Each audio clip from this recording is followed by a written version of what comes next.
This is the first video I'm making where I'm not using a script, so let's see how bad this goes.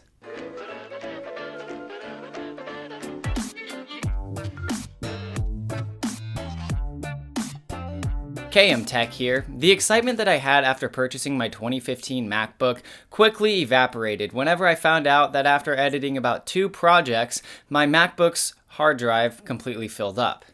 One of the very brief fixes to this problem was to go out and buy a portable hard drive.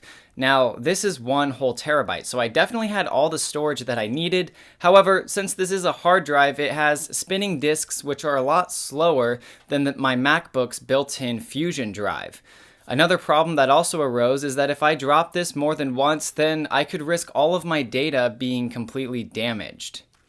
After about a week of heavy usage on this, I was making videos that were like Let's Play games, and there were times where if I'd be on my second video that I was editing in that day, the hard drive would get so slow that Final Cut would crash and all of my progress would be deleted.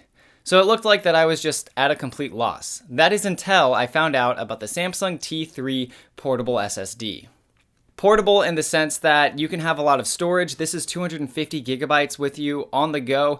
And because it's not a hard drive, it doesn't have any spinning disks, so it has durability and an insanely amount of speed. I mean, let's just go ahead and look at these benchmarks to show how much faster the T3 is than its 1 terabyte hard drive counterpart.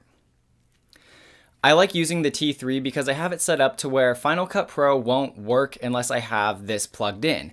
That means that all of my video files that contain cache or backup all go straight to my SSD, and I don't have to worry about them leaking their way onto my Fusion drive.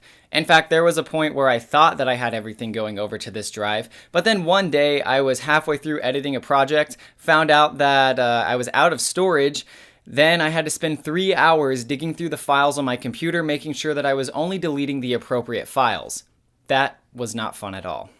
Luckily with the T3, I'm not only able to store all of the necessary Final Cut junk onto this drive, but once I'm done, I can move it all over to my 1 terabyte hard drive, clear out the SSD, and then I'm fresh to start on any project I want to.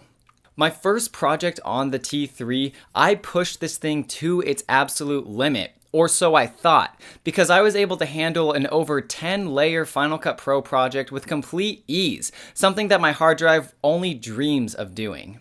The Samsung T3 comes with a USB Type-C to A cable. That way you can use it on a various amount of laptops, but maybe your laptop only has USB Type-C to USB Type-C. Well, here's a quick little infographic of all the laptops that if you own one of these, you're required to go out and buy a separate cable. Now, if you own one of these laptops, you're good with the cable that Samsung already provides initially. So far, I have nothing but good things to say about the Samsung T3 Portable. So, do I recommend it to people? Absolutely not. Because Samsung recently just released the T5, which is an update of the T3, it's not only faster, it's so much cheaper, and you get a USB Type-C to C cable included with the initial USB-C to A. So if you're on the lookout for any way to expand your storage, whether that's for games or any form of creative projects, you cannot go wrong with the Samsung T5 portable SSD. That was today's review. If you enjoyed it, please be sure to give it a thumbs up and subscribe if you want to see more tech-related content. Other than that, I'm KMTech and I will catch you guys in the next video.